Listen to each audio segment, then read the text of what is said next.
Her boyfriend struggled to fit, but I allowed him another attempt.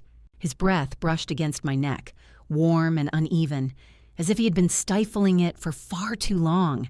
As I leaned against the kitchen counter, its edge digging into my hips, I felt his hands firmly grasping my waist, hands quivering, yet resolute. The scent lingered, a blend of his sandalwood cologne and the unmistakable trace of my own sweat. His body pressed against mine, solid and insistent, and I sensed the tension within him as he sought to meld with me. It just wasn't coming together, not in the beginning. His forehead creased, frustration flickering in his eyes, but I leaned in and whispered, "Try again." My voice was barely a whisper, and his eyes were fixed on me, filled with a haunting intensity. My thighs trembled as I adjusted, leading him. And when it finally occurred, the intensity was all-consuming, a gradual heat that left me breathless. His rhythm faltered, as if he feared shattering me, yet I craved something unrestrained. I yearned for a genuine experience, even if it led me astray. I never thought I would find myself in this situation, especially at 38 and with my daughter's boyfriend. Brandon. I'm Susan, a single mom who has devoted the last 10 years to nurturing my daughter Emily, now 20, all while managing the little home we share.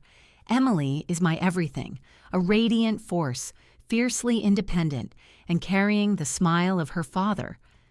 Brandon appeared on the scene 6 months back, a 24-year-old with broad shoulders and a subtle charm that seemed to envelop everyone around him. He treats her well, always holding doors open, chuckling at her humor. But that evening in the kitchen, his gaze was not on Emily. It was I. It began in a simple, unassuming way.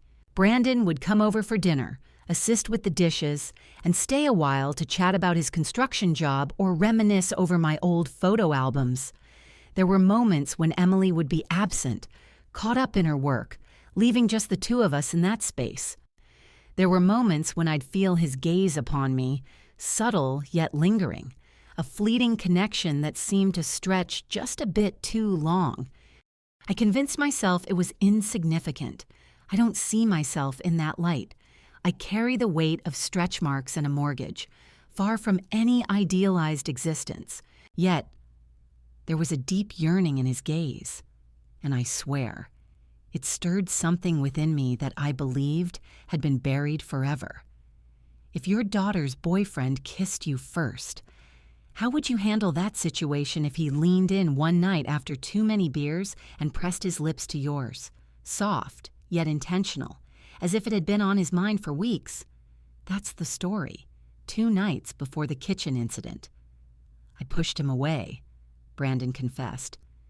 No, but my voice faltered, and he noticed it in the tremor of my hands, in the silence where I could have screamed or struck back.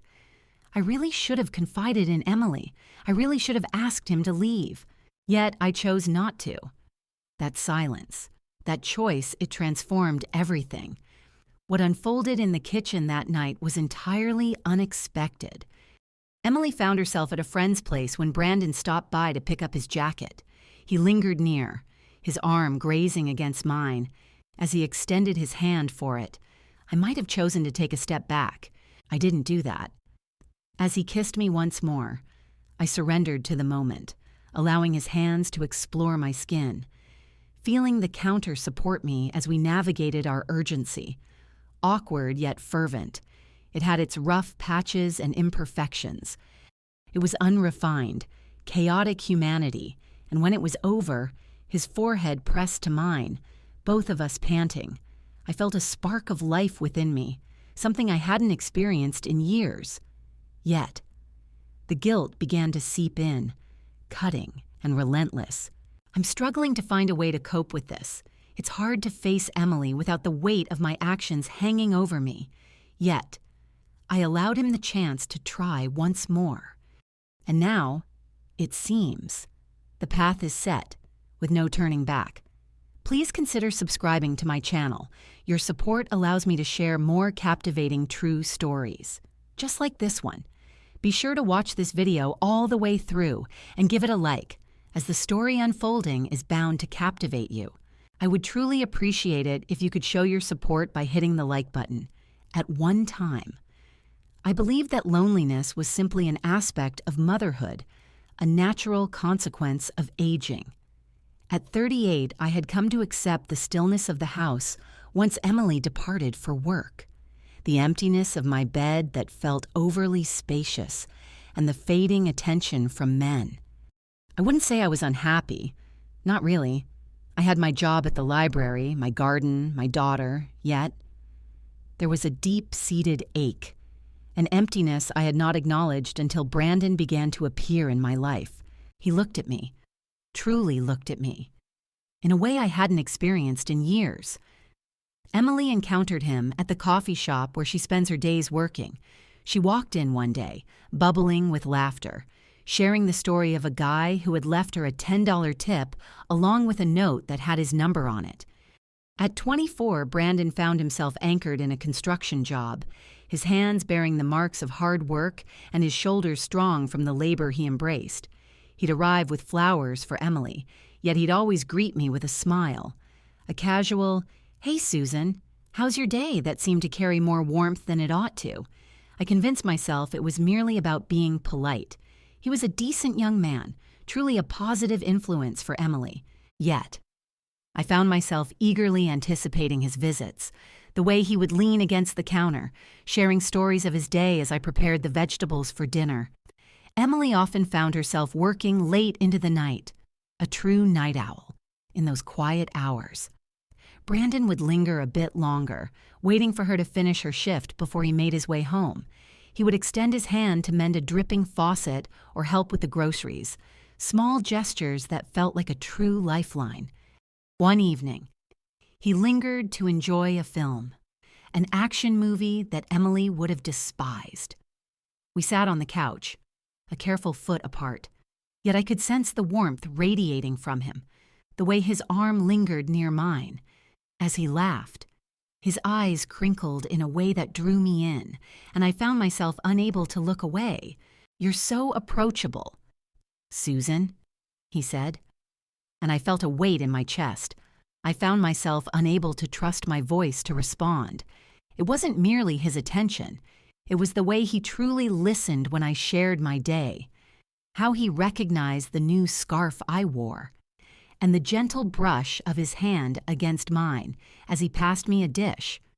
Every touch ignited something within, initially a mere accident, but soon it became something more profound.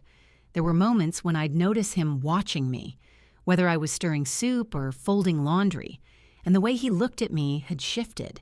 It was no longer just a polite glance. It was ravenous, and it filled me with both fear and exhilaration. I would lie awake at night, convincing myself that it was all in my head, feeling pathetic for even allowing such thoughts to cross my mind. He belonged to Emily, and yes, he was too young. But the reality was that I hadn't felt desired in ages. Brandon's gaze reflected a woman I had long since forgotten I could be. One evening, he lent me a hand as we planted tulip bulbs together in the backyard. Emily found herself at work, surrounded by a cool air that made her breath visible, a reminder of the crispness of the moment. We knelt in the dirt, side by side, and when our hands met, there was no hesitation to withdraw. His fingers brushed against my skin, leaving a rough sensation, and I could feel my pulse quickening in my throat. "You're quite skilled at this," he murmured, his tone soft, and I understood he wasn't referring to gardening. I found myself gazing into his face, so near, his eyes probing into my own, and a longing to lean in washed over me. I didn't do that. I stood there, dusting off my jeans, and suggested that we should go inside. Yet, my voice trembled, and he caught it. That night, everything became so clear to me. I found myself feeling lonely, and Brandon seemed to occupy a void I hadn't even acknowledged was there. I cherished Emily above all else, yet I found myself yearning for something beyond her reach, and Brandon, he stood there, silently extending it without a single word spoken. I promised myself I would be tougher, that I would maintain my space. Yet, each time he entered my space, my determination seemed to weaken just a bit more. The days began to blend together, each one weighed down by the unspoken truths lingering in the air. Brandon found himself at the house frequently, even in Emily's absence. He would arrive with some excuse or a tool in hand, while Emily casually borrowed a question about her schedule. Yet, his gaze would linger on mine, stretching out longer than it ought to have. I found myself adjusting my hair before he arrived, selecting a shirt that accentuated my curves. I found myself in a struggle, feeling a deep sense of self-loathing, yet I was powerless to change my actions. It felt as though I was perched on the brink of a precipice, fully aware that the descent would bring pain, yet still yearning to lean into the abyss. We began uncovering justifications for solitude. He would suggest lending a hand with chores, like changing a light bulb or shifting boxes in the garage, and I would accept his offer even when I didn't truly require assistance. In the garage one afternoon, we found ourselves sifting through old camping gear, the air heavy with dust and the unmistakable scent of his sweat lingering around us. As our arms brushed while reaching for the same box, I found myself frozen, captivated by the warmth of his skin. He remained still as well. Apologies slipped from his lips, though the gravelly tone betrayed his reluctance to retreat. I really ought to have brushed it aside and moved on to something else. Instead, I turned my gaze towards him. His eyes were deep and probing, as if he were anticipating my choice, hanging in the balance. My breath hitched, and I averted my gaze, my hands trembling as I reached for another box, the atmosphere thick with an impending sense of turmoil. He began to open up to me, revealing little secrets and his vulnerabilities. One evening, as we sat together over coffee at the kitchen table, he opened up about his father. He shared how his dad had left when he was just 10 years old, leaving him with the responsibility of helping to raise his younger brother. "I keep this to myself, you know," he murmured, his fingers gently tracing the rim of his mug. "She just doesn't understand." I nodded, feeling a tightness in my chest, for I knew all too well the burden of shouldering a family alone, being the one who must remain strong. I shared with him the story of my ex, how he walked away when Emily was just 3 years old, and how I had to learn to fix pipes and manage the bills, simply because there was no other option for me. Brandon listened with a depth that was both gentle and piercing, his eyes holding a softness that drew me in, making me feel truly seen in a way that sent a shiver across my skin. The looks became more daring. As I stood there washing the dishes, I could sense his gaze upon me, weighty and intimate, as if it were a physical presence. There was that moment in the hallway when he brushed past me, his shoulder just barely touching mine, and his hand rested on my arm for the briefest of seconds. "Are you all right, Alan?" he asked, his voice low, and I nodded, my throat dry. Because I wasn't okay. I found myself coming apart at the seams. Each moment we shared felt like a step towards something irreversible, and deep down, I was aware of it. Yet, I continued to invite him in, allowing him to draw nearer.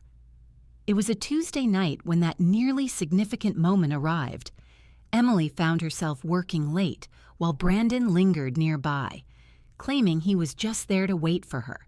We found ourselves on the couch, a movie flickering in the background, yet our attention was elsewhere, lost in our own thoughts. He leaned in, our knees touching, and I found myself staying right where I was. The space seemed cramped, and the warmth of the air was almost stifling. He leaned in closer, his face just inches from mine.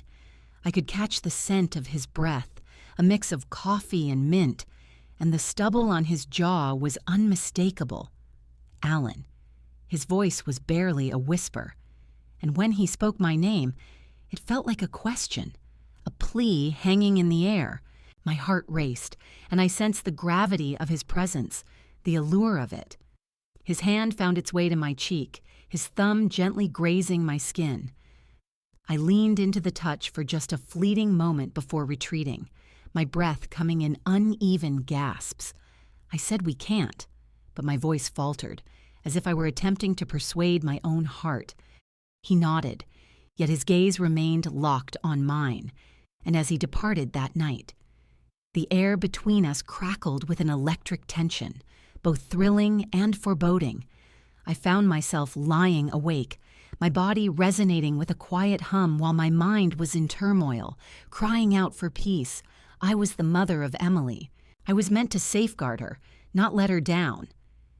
Brandon had burrowed deep within me, and I was at a loss for how to free myself from his grasp.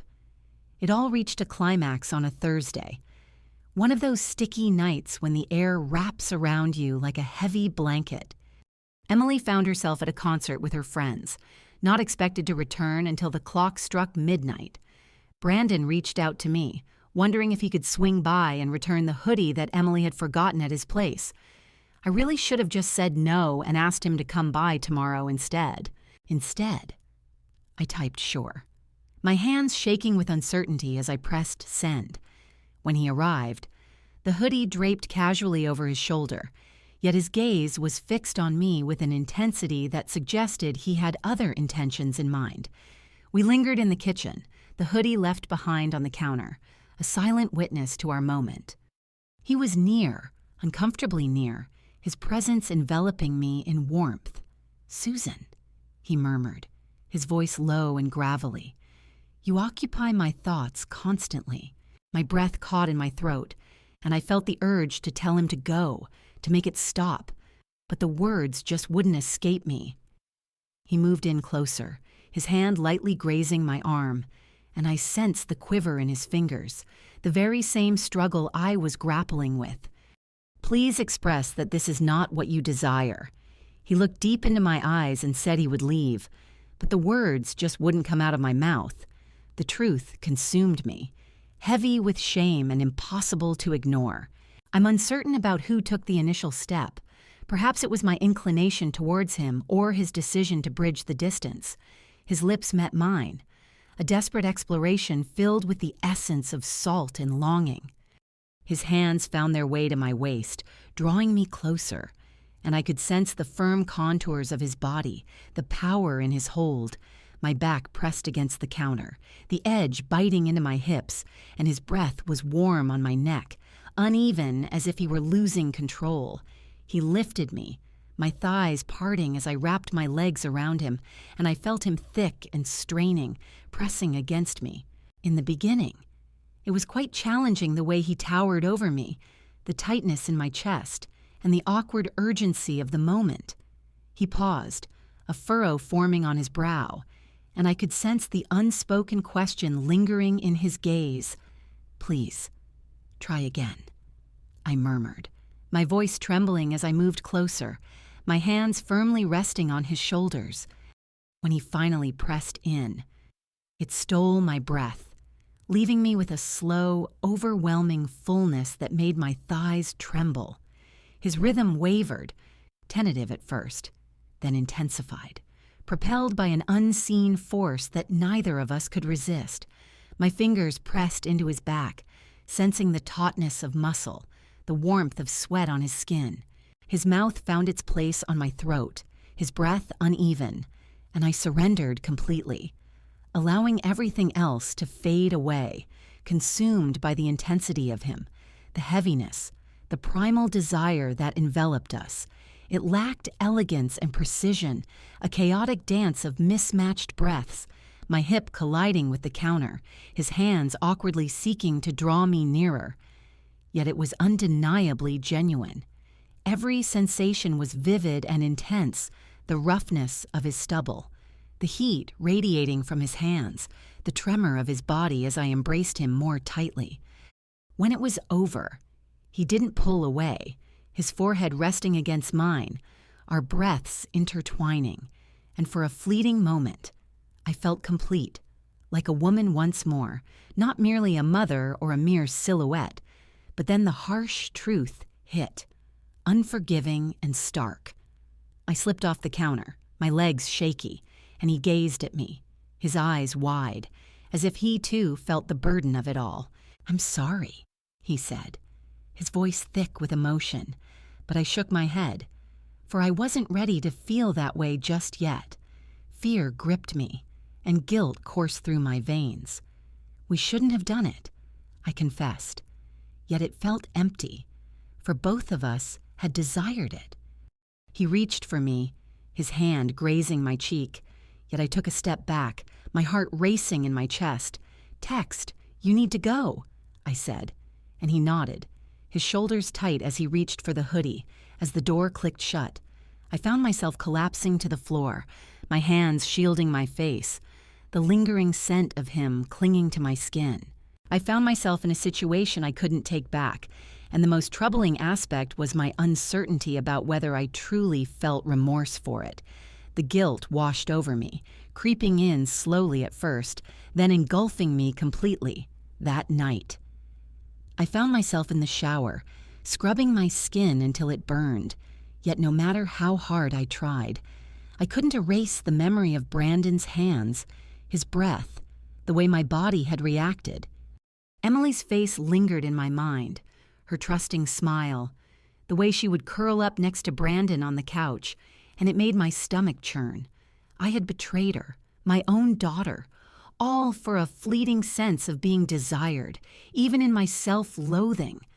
I found myself unable to quell the longing, the way my skin tingled at the mere thought of him. It felt as though I had emerged from a long slumber, and now there was no turning back. The following morning, Emily found herself in the kitchen, pouring cereal while sharing stories about her concert. I nodded, feeling a tightness in my throat, fearful that she might catch a glimpse of the truth in my eyes or notice how my hands trembled as I poured the coffee. "Are you all right, Mom?" she inquired, tilting her head slightly, and I managed a smile, whispering something about having a restless night. When Brandon arrived that afternoon, I prepared myself for an uncomfortable encounter, but he was just like he always was comfortable with Emily, courteous towards me, excessively courteous, his eyes hardly connected with mine. And when they finally did, there was a brief flash of something, perhaps guilt, or maybe fear. It hurt to see how effortlessly he returned to his old self while I felt myself coming apart at the seams. We avoided the subject initially, yet he continued to visit, and the air was thick with unspoken words, a palpable energy beneath each look, each unintended brush of skin. One evening, as I sat in my room, Brandon was there, lending a hand to carry the laundry upstairs. In the hallway, his arm brushed against mine, and once more, I felt that spark sharp and dangerous. He paused, his jaw clenched, and whispered, "I can't stop thinking about it." My heart raced, and I felt the urge to tell him to be quiet and go away, yet my body betrayed me, leaning in closer to him. "Don't," I said, my voice low. "Not here." Yet my eyes revealed my truth, and he noticed it, the desire, the vulnerability. It occurred once more a week later in the garage. Emily was at work when Brandon arrived to repair a shelf I had mentioned. In that moment, it was just the two of us, surrounded by the heavy scent of sawdust mingling with his perspiration. He was hammering nails, his shirt sticking to his back, and I could feel my pulse pounding in my ears as I observed him. As he caught me in the act of staring, it felt as if the weight of the world had just crashed down around us. There was silence between us. He moved across the room, his hands settling on my waist, and I surrendered to his kiss, allowing his body to press me against the workbench. This time, it unfolded with urgency, a raw intensity in our breaths, my fingers gripping his hair tightly. When it was over, we stood there panting, and the shame washed over me like a sudden, harsh reality. "This must come to an end," I uttered, my voice trembling. He nodded, yet his eyes revealed a depth of turmoil, and I sensed he was grappling with it as well, the irresistible draw, the struggle of release. A few days later, there was a narrow escape. Emily returned home sooner than expected. Her shift unexpectedly called off, and there we were. Brandon and I in the living room, our proximity intimate, our voices barely above a whisper. She entered, and I instinctively recoiled, my heart lodged in my throat. "Hey, you two," she said, unaware as she let her bag fall to the ground. Brandon's laughter echoed too loudly, and I found solace in the dishes, my hands shaking with unease. That night, I found myself unable to sleep, envisioning her expression if she were aware, conjuring images of her tears, her anger. I contemplated ending things with Brandon, but the fear of losing that sense of being seen and desired weighed heavily on my heart. I found myself ensnared, torn between remorse and desire, with each passing day feeling like a ticking clock leading to inevitable ruin.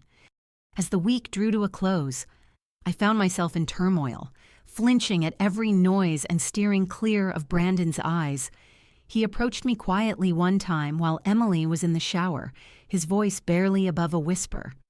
"Susan, we really need to talk about this." Yet, I found myself shaking my head, my eyes aflame with emotion. "We really can't continue down this path." I spoke, my voice barely rising above a whisper. "I can't shake the feeling that the truth will come to light." In that moment, as the words left my lips, a deep certainty washed over me, affirming their truth. The truth weighed heavily on my heart, always just beneath the surface, waiting to be acknowledged. It was inevitable. The truth revealed itself, but not in the manner I had dreaded. It wasn't Emily discovering us in a fleeting embrace, nor stumbling upon an errant message. The silence was more devastating than I could have imagined, shattering me in ways I never anticipated. 2 weeks after that night in the garage, Brandon began to distance himself. He remained at the house, still in the role of Emily's boyfriend, yet an undeniable change lingered in the air. His smiles seemed more constrained, and his glances barely lingered. In those moments of solitude, he maintained a careful distance, his hands tucked away, his words sharp and brief. "Are we okay?" Then he would express. Yet, his gaze avoided mine, and I sensed the distance between us becoming increasingly frigid and definitive. I ought to have felt a sense of relief. Every logical part of me understood that this was the only path to take. Halting before Emily discovered the truth, before we shattered everything.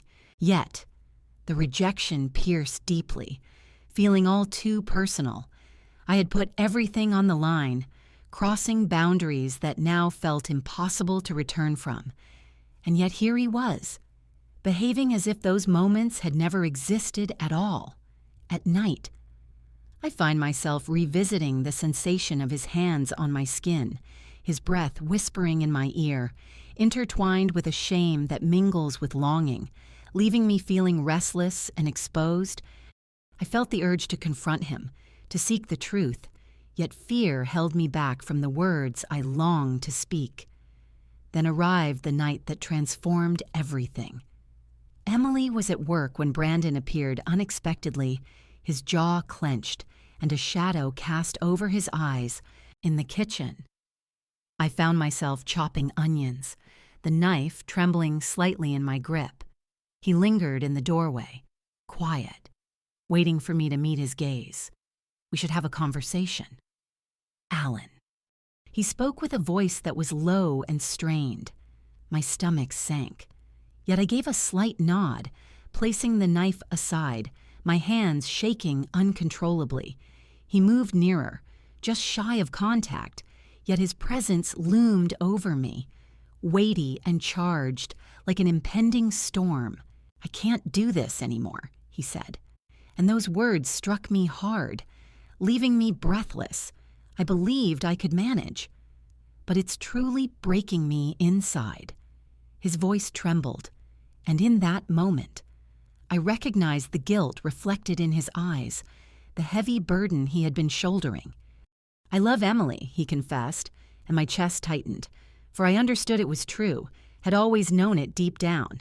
"But I have feelings for you as well, and it's really complicating my thoughts.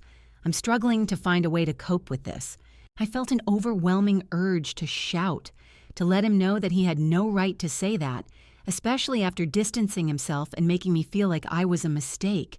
Yet, my throat felt constricted, and the only thing I could utter was, "What led you to begin this journey?" My voice cut through the air, filled with accusation, and he recoiled slightly, raking his fingers through his hair. "I don't know," he said, his voice trembling with emotion. "You were there. You witnessed me. Susan. In a manner she cannot. Yet this feels unjust, both to her and to you." He gazed at me, his eyes filled with pain, and it dawned on me that this wasn't merely an ending. He was striving to shield me, to shield Emily, even though it caused him anguish. "I'm going to tell her I need a break," he murmured softly. "It's not really about us. Just, I find myself in need of some time alone to understand my thoughts and feelings better." I stood there, my heart racing, the atmosphere heavy with all the unspoken words between us. "And what about my own feelings?" I inquired of my voice, scarcely more than a murmur. He remained silent, his gaze heavy with remorse, before he turned away and walked out the door. I found myself on the floor, the sting of the onion causing my eyes to burn. Yet the tears I shed were not due to that. I found myself yearning for something I knew I shouldn't, and now I was facing the consequences that lingered on. Emily returned home the following day, her demeanor noticeably subdued. "Brandon's been acting strange," she murmured, stirring her coffee. She knitted her brow in concern. "He expresses a need for some time to reflect." My heart ached, yet I found myself nodding, softly speaking about young men and their struggles with commitment. She remained oblivious for now, but the pain reflected in her eyes pierced my heart like a dagger. I may not have acted directly, but my decisions created waves, and now she was the one suffering the consequences. Brandon hasn't been around lately. Emily found herself dedicating more hours to her job or socializing with friends, steering clear of home once more. I found myself in solitude. The stillness surrounding me felt almost deafening. I found myself lying awake, revisiting each moment, grappling with the self-loathing that accompanied the thrill still echoing beneath the weight of my guilt. In that moment, I had stepped over a boundary that felt impossible to return from. Yet, for just one night, one wild, regretful night, I experienced the thrill of being a woman once more. Vibrant and wanted, that truth, heavy as it was, lingered in my mind, refusing to be cast aside.